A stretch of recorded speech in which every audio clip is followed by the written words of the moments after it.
읽겠습니다. 오늘 말씀은 예레미야 29장 10절에서 19절까지 말씀입니다. 예레미야 29장 10절에서 19절 구약성경 1096페이지입니다.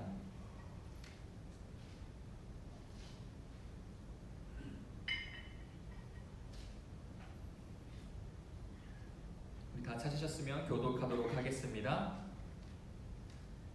여호와께서 이와 같이 말씀하시니라. 바벨론에서 70년이 차면 내가 너희를 돌보고 나의 선한 말을 너희에게 성취하여 너희를 이곳으로 돌아오게 하리라. 여호와의 말씀이라. 너희를 향한 나의 생각은 내가 아니 평안이요 재앙이 아니라 너희에게 미래와 희망을 주는 것이니라. 너희가 내게 부르짖으며 내게 와서 기도하면 내가 너희들의 기도를 들을 것이요 너희가 온 마음으로 나를 구하면 나를 찾을 것이요 나를 만나리라. 이것은 여호와의 말씀이니라. 나는 너희들을 만날 것이며 너희를 포로된 중에서 다시 돌아오게 하되 내가 쫓아보내었던 나라들과 모든 곳에서 모아 사로잡혀 떠났던 그곳으로 돌아오게 하리라. 이것은 여호와의 말씀이니라. 너희가 말하기를 여호와께서 우리를 위하여 바벨론에서 선지자를 일으켰느니라.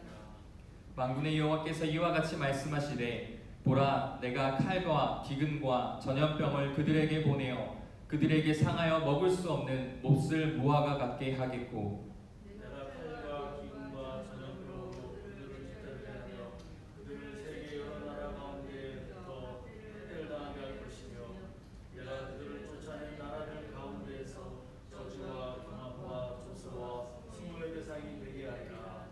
여호와의 말씀이니라. 너희들이 내 말을 듣지 않았기 때문이니라. 내가 내 종 선지자들을 너희들에게 꾸준히 보냈으나 너희는 그들의 말을 듣지 않았느니라. 여호와의 말씀이니라. 아멘.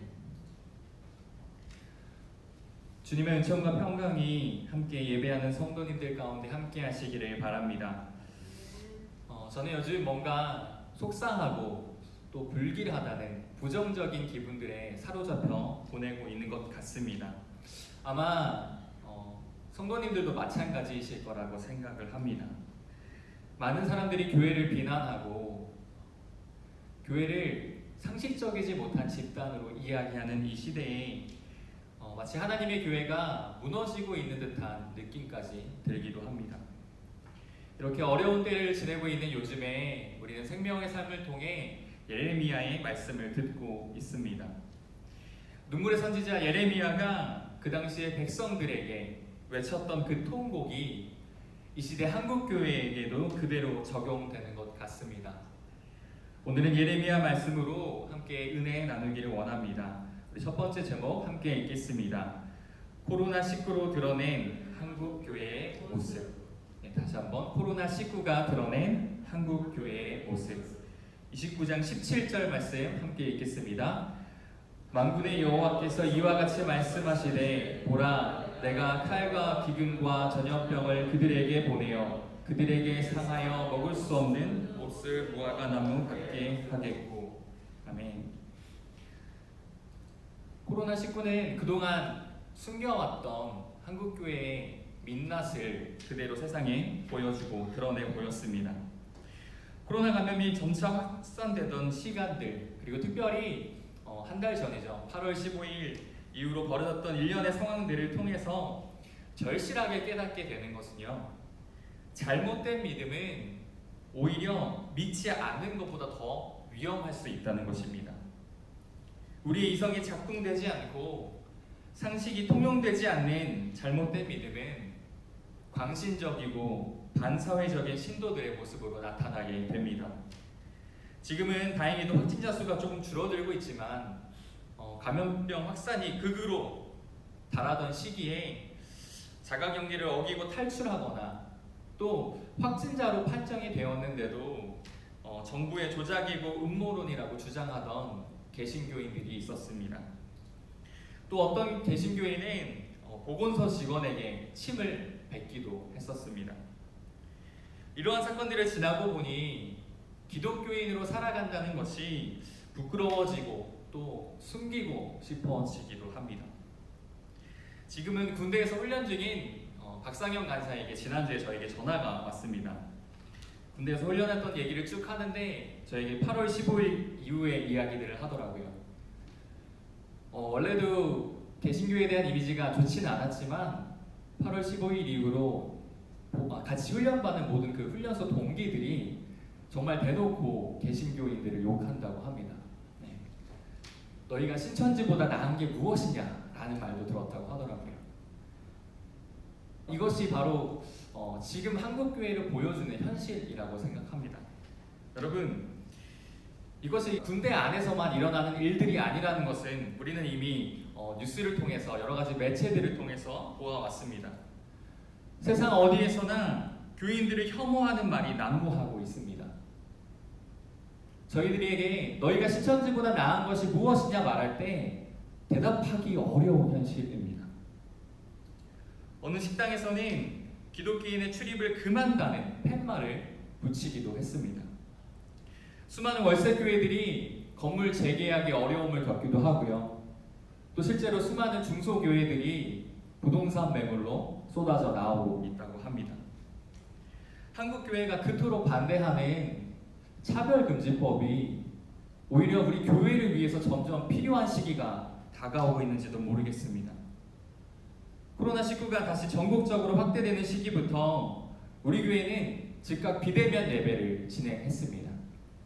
비대면 예배가 교회를 핍박하고 탄압하는 거라며 끝까지 대면 예배를 고집했던 교회들도 있습니다. 또 안타깝지만 며칠 전에는 감리교를 대표하는 감독님 중 한 분께서 비대면 예배가 하나님이 보시기 합당한 예배가 아니라면서 그 연예 교회들에게 대면 예배를 드리고 방역 당국은 박해를 금하라는 서신을 보내기도 했습니다. 덕분에 지난 주말에는 온갖 뉴스 매체에 감리교회 이름이 오르락내렸습니다. 여러분, 지금 교회는 엄청난 위기에 처해 있습니다. 대면 예배를 드릴 수 없기 때문이 아니라 복음의 본질이 훼손되었기 때문입니다. 이웃들을 위험에 빠뜨리면서 예배의 현장을 지켜야 한다고 말하고 또 그것이 믿음 좋은 것으로 포장하는 사람들이 많기 때문입니다. 그런 한국교회를 향해서 예레미야가 이렇게 소리치고 있습니다. 우리 두 번째 제목 함께 읽겠습니다. 네, 시작. 듣지 않았기 때문에. 듣지 않았기 때문에. 예레미야 29장 19절 말씀 읽겠습니다. 여호와의 말씀이니라 너희들이 내 말을 듣지 않았기 때문이니라 내가 내 종 선지자들을 너희들에게 꾸준히 보냈으나 너희는 그들의 말을 듣지 않았느니라 여호와의 말씀이니라. 아멘. 예레미야는 끊임없이 백성들에게 여호와 하나님께 돌아가기를 외쳤습니다. 하지만 백성들은 그저 듣기만 할 뿐 그 말씀에 순종하거나 복종하지 않았습니다. 말로는 하나님의 말씀에 순종해야 한다고 말하면서도 마음으로는 자기들의 욕심만을 따르는 그 현실 속에서 하나님의 말씀은 그저 허공에 맴돌 뿐입니다. 여러분, 오늘의 상황도 다를 바 없습니다. 지금 우리에게 필요한 것은 하나님 앞에 엎드렸던 예레미야의 고백입니다. 예레미야는 두렵고 떨림으로 하나님의 말씀을 경청했고 내키지 않았지만 심판의 메시지를 백성들에게 전했습니다. 하나님과의 언약을 등지고 살면, 우리의 욕심만을 따라서 살면, 공평과 정의를 저버리면 망하게 된다고 말합니다. 그런데 한국교회의 모습이 그렇지 않습니까? 지금이야말로 우리 믿음을 점검하고 하나님께로 돌아갈 때입니다. 예레미야 선지자가 그토록 울부짖으며 포로로 잡혀있는 백성들에게 회개를 촉구했던 내용들은 오늘날의 한국교회와 한국 개신교인들에게 던지는 메시지입니다. 여러분, 하나님 앞에 그리고 세상 앞에서 변명하지 마시고 일부 몰상식한 사람들이 그런 것이 나는 아니라고 그렇게 이야기하지 않았으면 좋겠습니다. 나는 광화문 집회에 안 나가고 온라인 예배 드렸다고 그 사람이 올바른 그리스도인이겠습니까? 죄송한 표현이지만 기독교가 개독교라고 불리는 것은 하루아침에 된 일이 아닙니다. 그동안 우리가 생각하고 행동했던 것이 사랑제일교회라는 이름으로 터진 것일 뿐 우리나 그들이나 별반 다를 것 없고 50보 100보입니다. 여러분, 말로만 회개하지 않길 바랍니다. 이제 교회 밖의 사람들은 더 이상 기독교인들의 거짓말에 속지 않습니다. 회개한다고 무슨 집회를 열고 또 그럴듯한 이름 붙여가면서 모임을 가진다고 우리가 하나님 앞에서, 세상 앞에서 올바르게 서는 것이 아니라는 겁니다. 오히려 이제는 세상 사람들의 비웃음을 살 뿐입니다. 회개하려면 조용히 아무도 없는 곳에서 하나님 앞에 무릎 꿇고 기도하시길 바랍니다. 예레미야 29장 16절 말씀 함께 읽겠습니다. 만군의 여호와께서 이와 같이 말씀하시되 보라, 내가 칼과 기근과 전염병을 그들에게 상하여 먹을 수 없는 목숨과 함께 하겠고. 분명히 예수님께서는 우리에게 기독교인이든지 기독교인이 아니든지 존경할 만한 삶이 무엇인지를 보여주셨습니다. 그런데 이제는 그 예수님의 이름이 몰상식하고 뭘 이해하고 아집과 편협에 갇힌 사람들의 이미지로 그렇게 소비되고 있으니 너무나 참담한 일입니다. 저는 코로나19가 하나님께서 전 세계의 모든 사람들을 심판하시고 벌을 내리시는 거라고 생각하지 않습니다. 하나님은 선하신 분이기 때문입니다. 다만 상하여 먹을 수 없는 못쓸 무화과 같은 그런 교회가 하나님 앞에서 다시 한번 세워지고 회개할 기회라고 생각을 합니다. 입만 무성했던 무화과 나무를 저주하셨던 그 예수님의 분노가 자꾸만 떠오릅니다. 여러분, 얼마나 기가 막힌 일입니까? 예수님의 이름이 몰상식하고 뭘 이해한 것으로 소비되고 있다니. 하지만 이렇게 참담하다고 말하는 것으로는 이러한 사태들을, 이러한 시선들을 해결할 수가 없습니다. 여러분, 세상을 향해 하는 회개는 말로 하는 것이 아니라 행동으로 하는 것입니다. 교회에 다니는 것을 부끄럽게 여기지 마십시오. 오히려 예수 그리스도의 뜻대로 살지 못하는 것을 부끄러워해야 합니다. 광신적인 신앙 속에 빠진 사람들을 보고 혀를 찰 것이 아니라 그저 돈과 욕심만을 따라 살았던 나의 삶을 회개해야 합니다. 하나님을 신뢰하기보다 세상에서 통용되는 여러 가지 편법들을 의지하며 살았던 그 모습을 회개해야 합니다. 여러분, 예수님을 믿는다는 것은 예수님의 꿈을 가슴에 간직하며 살아가는 것을 말합니다.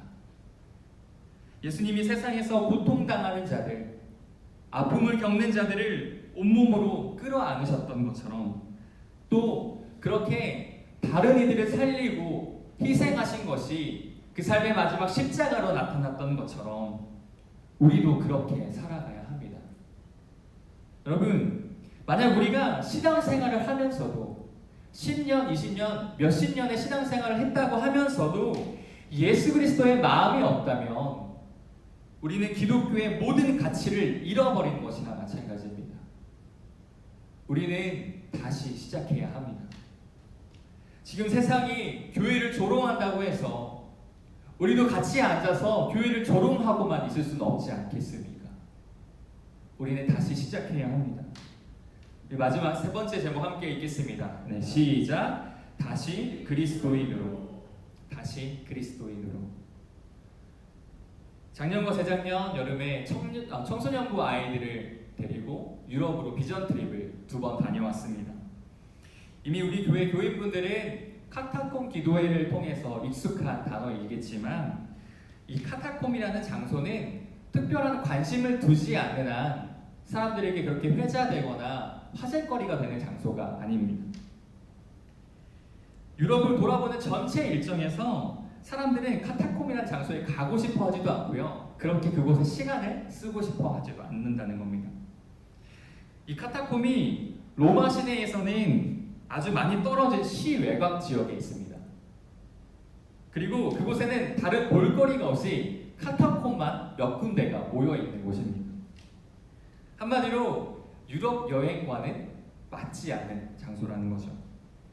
그런데 제가 유럽 비전 트립을 계획할 때에 제일 먼저 이 카타콤이라는 장소를 일정에 넣었던 이유는 함께 가는 친구들이 초기 그리스도인들이 어떻게 살았는지를 두 눈으로 보고 냄새를 맡고 경험했으면 좋겠다는 생각이었습니다. 그곳에서 현지 가이드분이 설명을 해주실 때 제가 통역을 했었는데 아주 기억에 남는 이야기들이 있습니다. 사진에서 보시듯이 카타콤은 본래 지하를 파서 공동묘지로 사용되던 곳입니다. 그런데 64년에 로마에서 엄청나게 큰 화재 사건이 일어났습니다. 당시 로마 제국의 황제였던 네로는 이 화재를 진압하고 또 이재민에게 식량을 공급하면서 이 화재를 수습하기 위해서 노력했지만 로마 전체가 거의 불타버리다시피 한 이 대재앙 속에서 사람들의 민심은 수습되지 않았습니다. 그래서 네로 황제가 그 민심을 수습하기 위해 신흥 종교였던 기독교의 책임을 덮어씌우고 예수님의 12제자를 비롯한 기독교인들을 학살하기 시작했습니다. 기독교인들은 온갖 박해와 고문을 당했고 어떤 사람들은 사진에서 보시듯이 검투장으로 유명한 이 콜로세움에서 사자의 밥이 되기도 했습니다. 그래서 그 사람들을 기념하며 이렇게 콜로세움 안에는 십자가가 세워져 있습니다. 박해를 피해서 그리스도인들은 세계 곳곳으로 퍼져나갔고 또 어떤 사람들은 지하 공동묘지였던 카타콤에서 생활하기 시작했습니다. 그 이야기의 배경이 바로 히브리서 11장에 나오는 이야기입니다. 11장 36절에서 38절 말씀 함께 읽겠습니다. 또 어떤 이들은 조롱과 채찍질뿐 아니라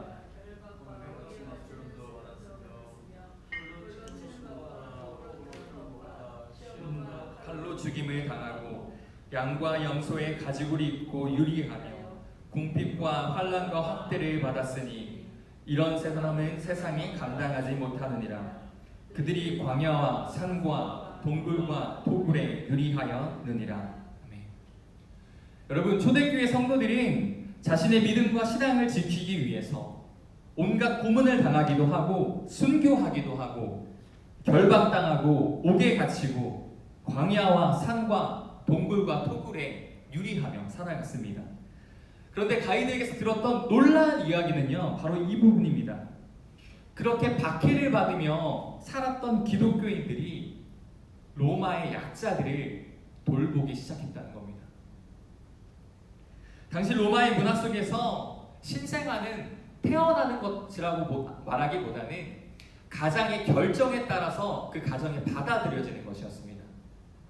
무슨 말이냐면요, 이방인에게서 태어난 아이, 노예의 몸에서 태어난 아기를 죽이는 일, 장애를 갖고 태어난 아이를 길바닥에 버리는 일은 늘상 있는 일이었다는 겁니다.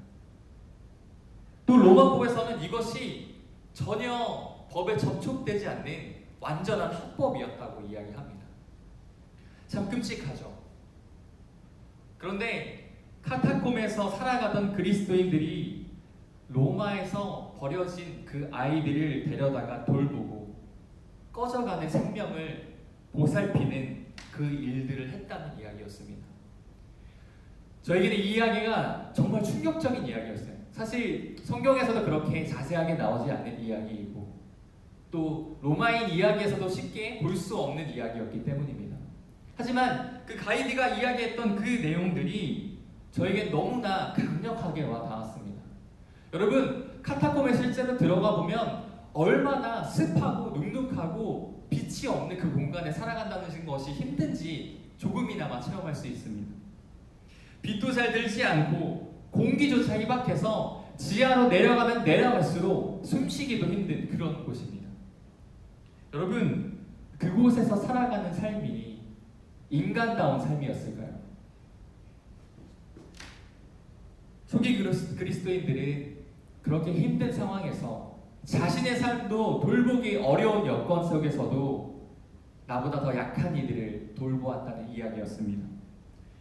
그 당시 그리스도인들의 이러한 행적은 세계사 곳곳에서 어렵지 않게 찾아볼 수 있습니다. 또 하나의 예를 들어드리겠습니다. 165년과 251년에 로마를 뒤흔들었던 또 한 번의 재앙이 있었습니다. 세계 최강이라고 불리던 그 로마 제국조차 무용지물로 만드는 일이었습니다. 바로 역병이었습니다. 실제로 엄청난 인구가 이 역병으로 인해서 감소했다고 역사는 이야기하고 있습니다. 지금 전 세계를 휩쓸고 있는 코로나19와 아주 비슷한 양상입니다.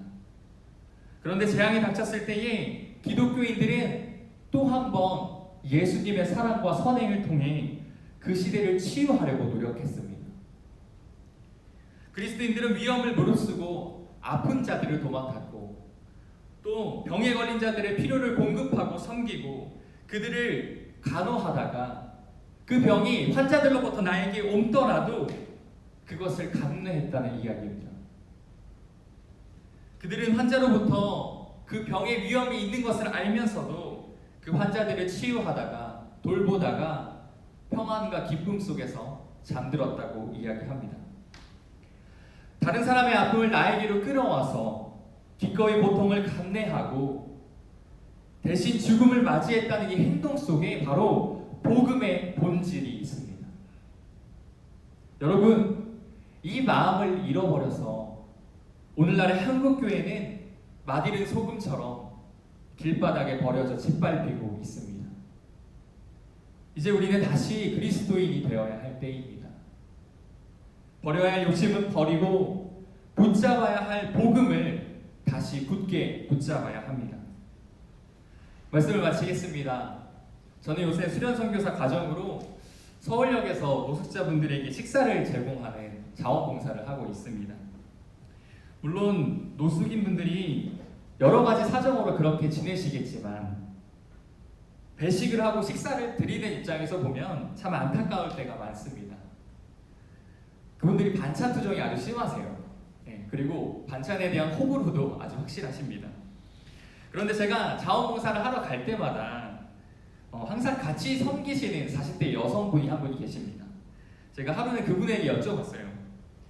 우리는 좋은 마음으로 이분들을 섬기려고 하는데 이분들이 자꾸만 반찬 투정하거나 불만 섞인 이야기들을 할 때 마음이 좀 어려우시죠? 그러자 그분이 이렇게 대답했어요.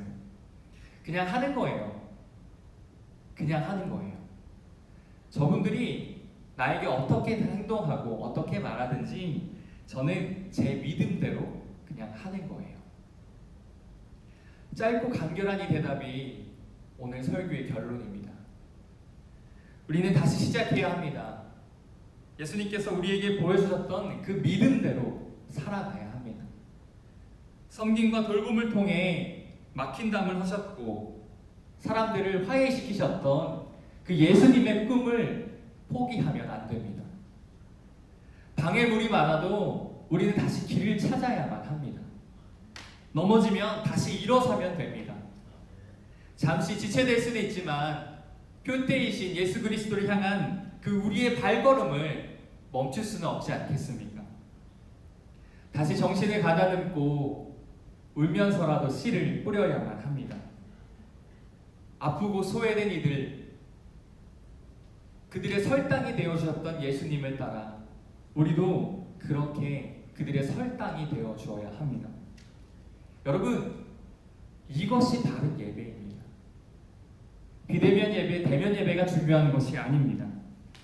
한국교회에 미래가 있나 하는 이 조롱 섞인 질문에 다시 그리스도인다운 삶으로 응답하시기를 소망합니다. 그래야 우리에게 미래와 희망이 있습니다. 예레미야 29장 11절 말씀을 읽어드리고 오늘 설교를 마치겠습니다.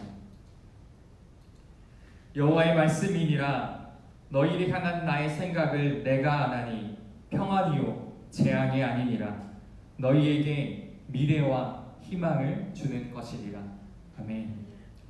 우리 말씀을 기억하며 다시 복음 앞에 함께 찬양하겠습니다.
우리 시간 함께 말씀을 기억하며 다시 한번 기도하기 소망합니다. 하나님, 우리 속에서 하나님보다 더욱더 중요하게 생각하며 살았던 그 무언가 이 시간 주님 앞에 내려놓기 소망합니다. 주님, 다시 그 주님의 복음 앞에 엎드리길 소망합니다. 주님, 이 시간 우리의 기도를 들어주시옵소서. 시간 함께 소리내서 기도하겠습니다. 기도합니다. 사랑해 주님, 감사합니다. 주님, 주님의 이름으로 모이는 교회가 그 복음의 본질을 잃어버려서 그 복음이 훼손되어서 주님, 세상에 버려진 소금과 같이 실패하고 있는 삶을 우리가 돌아보게 됩니다. 하나님, 우리가 다시 한번 그리스도인으로 살아가길 소망합니다. 다시 주님의 그 복음 앞에 엎드리길 소망합니다. 아버지, 그동안 우리가 굳게 붙잡았던 욕심과 욕망들 이 시간 내려놓게 하시고 다시 그 복음 앞에 아버지 하나님 굳게 붙잡으며 아버지 예수 그리스도의 복음을 붙잡으며 나아가게 하여 주시옵소서. 아버지 하나님, 지금도 십자가를 지고 아픔의 땅을 향해 나아가시는 그 예수 그리스도를 향해서 아버지 그 예수님을 따라서 주님, 우리도 세계 그늘진 곳곳에 아버지 묵묵히 걸어가게 하여 주시옵소서. 아버지 하나님, 하나님의 백성들께 살지 못했던 우리의 삶을 회개합니다. 아버지 하나님, 어떤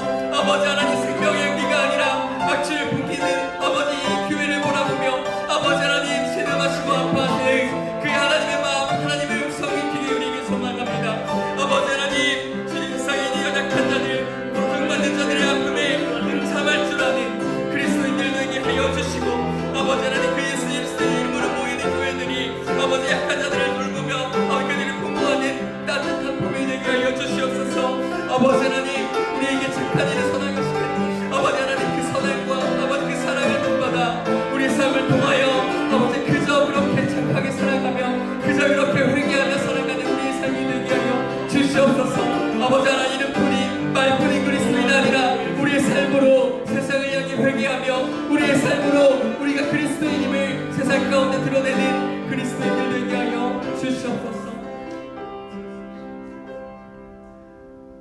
숨결이신 하나님, 주님의 이름으로 모이는 교회가 세상의 빛과 소금이 되지 못하는 현실 때문에 얼마나 속이 상하십니까? 세상 사람들은 교회를 향해 생명의 향기가 나지 않는다고 말합니다. 생명의 향기를 바라기보다 악취를 풍기는 교회를 보며 세상 사람들은 손가락질하고 있습니다. 주님, 변명할 말이 없습니다. 우리가 하나님의 백성답게 살지 못했기 때문입니다. 주님, 이제는 돌이켜 우리의 마음을 주님 앞에 바치기 원합니다. 돌과 같이 굳어진 우리의 마음을 도려내 주시고 부드러운 하나님의 마음을 심어 주시옵소서. 한국의 교회가 하나님의 선한 역사에 걸림돌이 되지 않게 해주시고 아름답고 멋진 하나님의 일을 이루어내도록 주님 긍휼을 베풀어 주시옵소서. 세상에 있는 연약한 자들, 고통받는 자들의 아픔에 동참할 줄 아는 그리스도인이 될 수 있도록 주님, 우리 효성중앙교회 성도님들을 이끌어 주시옵소서. 주님의 이름으로 모이는 교회가 상처 입은 사람들의 따뜻한 봄이 되게 하여 주시고, 이 땅에 있는 교회들이 지금도 십자가를 지고 아픔의 땅으로 향하시는 예수님의 뒤를 따라 세상의 그늘진 곳을 향해 묵묵히 걸어가게 하여 주시옵소서. 살아계셔서 지금도 우리와 함께 하시는 예수 그리스도의 이름으로 기도합니다. 아멘.